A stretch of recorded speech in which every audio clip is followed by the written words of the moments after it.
പ്രത്യേക type crystal എടുത്തു നോക്കിയെന്ന് വിചാരിക്കുക. എന്നിട്ട് ഈ ഒരു ക്രിസ്റ്റലിന്റെ മുകളിൽ നിങ്ങൾ അസലായിട്ടൊരു അടി കൊടുത്തു എന്ന് വിചാരിക്കുക. ഈ ഒരു ക്രിസ്റ്റൽ ഇലക്ട്രിസിറ്റി ഉണ്ടാക്കും. എന്നാൽ എന്തുകൊണ്ടാണ് ചില ക്രിസ്റ്റലുകളെ അഥവാ ക്വാർട്സുകളെ ഇടിച്ചാല് ഇലക്ട്രിസിറ്റി അവർ ഉണ്ടാക്കുന്നത്? അപ്പോൾ ഇതിനെ കുറിച്ചിട്ടാണ് എന്റെ പുതിയ വീഡിയോ. എല്ലാവർക്കും എന്റെ വീഡിയോയിലേക്ക് സ്വാഗതം. അപ്പൊ നമ്മളൊരു ക്രിസ്റ്റലിന് ഒരു അടി കൊടുത്തു. അപ്പൊ ഈ ഒരു അടി കിട്ടിയതുകൊണ്ട് ഈ ഒരു ക്രിസ്റ്റൽ ഒരു ഇലക്ട്രിസിറ്റി പുറത്തുവിടുന്നുണ്ടെങ്കിൽ ഈ ഒരു പ്രോസസ്സിനെ നമ്മൾ പീസോ ഇലക്ട്രിസിറ്റി എന്ന് നമ്മൾ വിളിക്കുന്നു. അപ്പൊ കുറച്ച് ദിവസം മുമ്പ് എന്റെ ഒരു ഫ്രണ്ട് ഒരു ലൈറ്റർ മൊത്തം കുത്തിപ്പൊളിച്ചെടുത്തിട്ട് അതിനകത്ത് ഒരു സംഭവം എടുത്തുകൊണ്ട് വന്നിട്ട് ഈ ഒരു സാധനത്തിന് ഇലക്ട്രിസിറ്റി ഉണ്ടാക്കാൻ പറ്റുന്ന എന്നോട് പറഞ്ഞു. അപ്പൊ ഞാൻ ഇതിനെ കുറിച്ച് കുറച്ച് റിസർച്ച് ചെയ്തപ്പോൾ മനസ്സിലായി പീസോ ഇലക്ട്രിസിറ്റി എന്ന പ്രോസസ്സ് ഉള്ളത് കൊണ്ടാണ് നമുക്ക് ലൈറ്റേഴ്സും അതുകൂടാതെ ബാർബക്യൂ ലൈറ്റേഴ്സും എല്ലാം പീസോ ഇലക്ട്രിസിറ്റി കാരണമാണ് വർക്ക് ചെയ്യണതെന്ന്. എന്നാൽ എന്തുകൊണ്ടാണ് നമുക്ക് എങ്ങനെയാണ് ഈ പീസോ ഇലക്ട്രിസിറ്റി അഥവാ ഈ ഒരു ക്രിസ്റ്റലുകളെ ഇടിച്ചാല് ഇവർ എന്തിനാണ് വോൾട്ടേജ് പുറത്തുവിടാനെന്ന് അറിയാൻ വേണ്ടിയിട്ട് എങ്ങനെയാണ് നമുക്ക് ഒരു ലൈറ്റർ വർക്ക് ചെയ്യണമെന്ന് നമുക്ക് നോക്കാം. അപ്പൊ നമ്മൾ എന്താ ശരിക്കും ചെയ്യണമെന്ന് വെച്ചാൽ നിങ്ങൾ ഒരു ലൈറ്റർ കുത്തിപ്പൊളിച്ചെടുത്തോ നോക്കിയാൽ അതിനകത്ത് ഇങ്ങനെ ഒരു ഇൻസ്ട്രുമെന്റ് കാണും. അപ്പൊ ഈ ഒരു ഇൻസ്ട്രുമെന്റ് ചെറിയൊരു ഇലക്ട്രിക് ചാർജ് ഉണ്ടാക്കും. അപ്പൊ നിങ്ങൾ ലൈറ്ററിന്റെ ഇവിടെ ഞെക്കുമ്പം ശരിക്കും നിങ്ങൾ എന്താ ചെയ്യണമെന്ന് വെച്ചാൽ ഈ ഒരു ഇൻസ്ട്രുമെന്റിനകത്തെ ഒരു സ്പ്രിങ്ങിനെ നിങ്ങൾ കംപ്രസ് ചെയ്യാണ്. എന്നിട്ട് നിങ്ങൾ ആ ഒരു ലൈറ്ററിന്റെ ഞെക്കൽ അങ്ങ് വിടുമ്പം ഈ ഒരു സ്പ്രിങ് നേരെ അങ്ങ് റിലീസായിട്ട് ഈ ഒരു ഇൻസ്ട്രുമെന്റിന് അങ്ങേ അറ്റത്ത് ഒരു സ്പെഷ്യൽ ടൈപ്പ് കല്ല്, ഒരു സ്പെഷ്യൽ ടൈപ്പ് ക്വാർട്സ് വെച്ചിട്ടുണ്ട്. ആ ഒരു ക്വാർട്സിനിട്ട് ഈ ഒരു സ്പ്രിങ് ഒരൊറ്റ ഇടി കൊടുക്കും. ഈ ഒരു ക്വാർട്സ് എന്നിട്ട് അപ്പൊ പീസോ ഇലക്ട്രിസിറ്റി ഉണ്ടാവും. ക്വാർട്സിന് ഒരു ഇടി ആ ഒരു സ്പ്രിങ് കൊടുക്കുമ്പോൾ ഈ ഒരു ക്വാർട്സ് പീസോ ഇലക്ട്രിസിറ്റി ഉണ്ടാക്കും.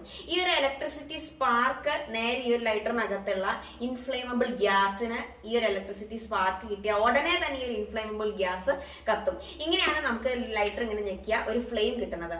അപ്പോൾ എങ്ങനെയാണ് ലൈറ്റർ വർക്ക് ചെയ്യണമെന്ന് നമുക്ക് മനസ്സിലായി. അപ്പൊ എങ്ങനെയാണ് ഈ ഒരു കല്ലിന് ഒറ്റ ഇടി കൊടുത്താൽ ഇത് ഇലക്ട്രിസിറ്റി എന്ന് നമുക്ക് ഒന്നുകൂടി നോക്കാം. അപ്പൊ അതറിയണമെങ്കിൽ നമുക്ക് ഈ ഒരു കല്ലിനുള്ളിലേക്ക് ഒന്ന് സൂം ചെയ്ത് പോകണം.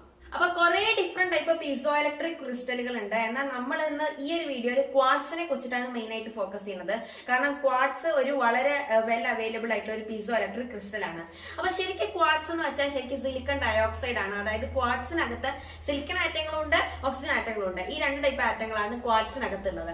അപ്പൊ നിങ്ങളൊരു ക്വാർട്സിലത്തെ ഒരു മോളിക്യൂൾ എടുത്തു എന്ന് വിചാരിക്കുക. ആ ഒരു നിങ്ങൾക്ക് മനസ്സിലാവും സിലിക്കൺ ആറ്റങ്ങളും ഓക്സിജൻ ആറ്റങ്ങളും എല്ലാം ചേർന്നിട്ട് ഒരു ഹെക്സഗൺ പാറ്റേണിലാണ് അവർ ഓർഡർ ചെയ്തിരിക്കുന്നത്. അപ്പൊ നിങ്ങൾക്ക് ഇവിടെ 3 സിലിക്കൺ ആറ്റം ഉണ്ട്, അതുകൂടാതെ 3 ഓക്സിജൻ ആറ്റങ്ങളും ഉണ്ട്. അപ്പൊ സിലിക്കൺ ആറ്റത്തിന്റെ പ്രത്യേകത എന്താന്ന് വെച്ചാൽ സിലിക്കൺ ആറ്റത്തിന് ഒരു പോസിറ്റീവ് ചാർജ് ഉണ്ട്. എന്നാൽ ഓക്സിജൻ ആറ്റത്തിന്റെ പ്രത്യേകത എന്താന്ന് വെച്ചാൽ ഓക്സിജൻ ആറ്റങ്ങൾക്ക് നെഗറ്റീവ് ആയിട്ടുള്ള ഒരു ചാർജാണ് ഉള്ളത്. അപ്പൊ എന്താ സംഭവം എന്ന് വെച്ചാല് ഇപ്പൊ ഇങ്ങനെ ഒരു ഹെക്സഗൺ ആയിട്ടാണ് ഇവര് ഇരിക്കണമെന്ന് വിചാരിക്കുക. 3 പോസിറ്റീവ് ചാർജും ഉണ്ട്, 3 നെഗറ്റീവ് ചാർജും ഉണ്ട്. അവരെല്ലാം ഒന്നിടവിട്ടിട്ട് കറക്റ്റ് ഡിസ്റ്റൻസിൽ അടുത്തടുത്തിരിക്കുകയാണ്. അപ്പൊ ടോട്ടൽ ചാർജ് ന്യൂട്രൽ ആയിരിക്കും. എന്നാൽ എന്താ സംഭവം എന്ന് വെച്ചാൽ നിങ്ങളൊരു ക്രിസ്റ്റൽ എടുത്തിട്ട് അതിന് മുകളിൽ ഒരു അടി കൊടുത്താൽ നിങ്ങൾ എന്താ ചെയ്യണമെന്ന് വെച്ചാൽ നിങ്ങൾ ഈ ഒരു ഹെക്സഗൺ പാറ്റേണെ കംപ്രസ് ചെയ്യാണ്. അപ്പൊ നിങ്ങൾ ഈ ഹെക്സഗൺ പാറ്റേണെ കംപ്രസ് ചെയ്തു എന്ന് വിചാരിക്കുക. ഈ ഒരു 2 ക്രിസ്റ്റൽസ് ഈ ഒരു 2 സിലിക്കൺ ആറ്റങ്ങൾ ഈ ഒരു 2 പോസിറ്റീവ് ചാർജുകൾ ഈ ഡയറക്ഷനിലേക്ക് മൂവ് ചെയ്യും. എന്നാൽ അടിയിലത്തെ പോസിറ്റീവ് ചാർജ് ഈ ഡയറക്ഷനിലേക്കാവും മൂവ് ചെയ്യുക. അപ്പൊ എന്താ ടോട്ടൽ റിസൾട്ട് എന്ന് വെച്ചാൽ ആവറേജ് 3 പോസിറ്റീവ് ചാർജുകളുടെയും ആവറേജ് ലേശം മുകളിലേക്ക് പോകും. അതായത് 3 പോസിറ്റീവ് ചാർജുകളും ലേശം ഒന്ന് മുകളിലേക്ക് പോകും. എന്നാൽ നമുക്ക് നെഗറ്റീവ് ചാർജുകളുടെ അതായത് ഓക്സിജൻ ആറ്റങ്ങളുടെ അവസ്ഥ ഒന്ന് എടുത്തു നോക്കാം. അപ്പൊ നിങ്ങളൊന്ന് സ്ക്വീസ് ചെയ്താൽ ഈ ഒരു ഓക്സിജൻ ആറ്റങ്ങളെല്ലാം അടുത്തേക്ക് വരും, എല്ലാവരും ഒന്ന് താഴേക്കും മൂവ് ചെയ്യും. അപ്പൊ ഇങ്ങനെ ചെയ്താൽ ഈ 3 ഓക്സിജൻ ആറ്റങ്ങളുടെയും ആവറേജ് പൊസിഷൻ നേരത്തെ ഉള്ളതിനെക്കാട്ടിലും ലേശം ഒന്ന് താഴേക്ക് വരും. അപ്പൊ എന്താ ഉണ്ടായെന്ന് വെച്ചാൽ പോസിറ്റീവ് ചാർജുകളെല്ലാം മുകളിലേക്കും പോയി, നെഗറ്റീവ് ചാർജുകളെല്ലാം താഴേക്കും പോയി. അപ്പൊ നിങ്ങൾ ഇനി എന്ത് ചെയ്തു എന്ന് വിചാരിക്കാം. ഇങ്ങനെ ഒരു ക്രിസ്റ്റൽ എടുത്തിട്ട് ഈ ക്രിസ്റ്റലിന് മുകളിലേക്കും താഴേക്കും 2 വയറുകൾ കണക്ട് ചെയ്തു എന്ന് വിചാരിക്കാം. അപ്പൊ 2 വയറുകൾ ഇങ്ങനെ കണക്ട് ചെയ്തു. അപ്പം ഈ ഒരു ക്രിസ്റ്റലിന്റെ മുകളില് പോസിറ്റീവ് ചാർജ് ഉണ്ട്, അടിയിൽ നെഗറ്റീവ് ചാർജും ഉണ്ട്. അപ്പൊ ഇലക്ട്രിസിറ്റി ഉണ്ടാവണമെങ്കിൽ ഒരു വയറിൽ കോൺസ്റ്റന്റ് ആയിട്ട് ഇലക്ട്രോണുകളുടെ ഒരു ഫ്ലോ വേണം.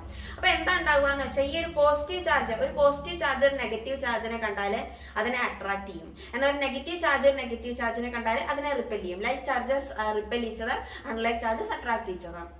അപ്പൊ ഈ ഒരു പ്രോപ്പർട്ടി ഉള്ളത് കൊണ്ട് അപ്പൊ എന്താ ഉണ്ടാവുക എന്ന് വെച്ചാൽ മുകളിലുള്ള പോസിറ്റീവ് ചാർജ് ഇവിടെയുള്ള എല്ലാ ഇലക്ട്രോണുകളെയും ഈ ഒരു ഡയറക്ഷനിൽ ഒരു വലി കൊടുക്കും.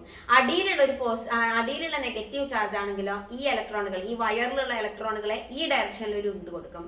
അപ്പൊ ഇങ്ങനെ ഉണ്ടായ എന്തുണ്ടാകും, ഈ ഒരു വയറിനകത്ത് ഒരു കോൺസ്റ്റന്റ് ആയിട്ടുള്ള ഒരു ഇലക്ട്രിസിറ്റി ഇവിടെ ഒരു ഫ്ലോ ഉണ്ടാവും. അപ്പൊ ഫ്ലോയിന് ഒറ്റ പ്രശ്നമേ ഉള്ളൂ, ഫ്ലോ ഈ ഒരു 2 വയറും തമ്മിൽ ഇവിടെ കണക്ട് അല്ല. അപ്പൊ ഫ്ലോ ഉണ്ടാവണമെങ്കിൽ ഫ്ലോന് ഒരു കംപ്ലീറ്റ് റൂട്ട് ഇല്ല. എന്നാൽ ഈ ഒരു 2 വയർസിന്റെയും അറ്റം നല്ല അടുത്താണെന്ന് വിചാരിക്കുക. ഇലക്ട്രിസിറ്റിക്ക് ഈ ഒരു വയറിന് ഈ ഒരു വയർക്ക് ജൂംന്ന് ജമ്പ് ചെയ്യാൻ പറ്റും. ഇവരിങ്ങനെ ജമ്പ് ചെയ്താല് ഒരു കറക്റ്റ് ആയിട്ടുള്ള ഒരു കോൺസ്റ്റന്റ് ഇലക്ട്രിസിറ്റിയുടെ ഫ്ലോ നമുക്ക് കിട്ടും. എന്നാൽ ഫ്ലോ കിട്ടണമെങ്കിൽ ഇതിന് മുകളിൽ നമ്മൾ പ്രഷർ കംപ്രസ് ചെയ്തോണ്ടേ ഇരിക്കണം. ആ ഒരു പ്രഷർ വിട്ടാൽ ഫ്ലോ നിന്നുപോയി. അപ്പൊ എന്താ ഉണ്ടാകുക എന്ന് വെച്ചാല് ഇങ്ങനെയുള്ള ഈ ഒരു ഇലക്ട്രിസിറ്റി ഇങ്ങനെ ഇവിടെ നിന്ന് ഇങ്ങടേക്ക് ചാടി കിടക്കുമ്പോൾ ഇവിടെ ഒരു ചെറിയ സ്പാർക്ക് ഉണ്ടാകും. അപ്പൊ ഈ ഒരു സ്പാർക്ക് ഉപയോഗിച്ചിട്ടാണ് നമ്മുടെ ലൈറ്റേഴ്സ് എല്ലാം വർക്ക് ചെയ്യുന്നത്.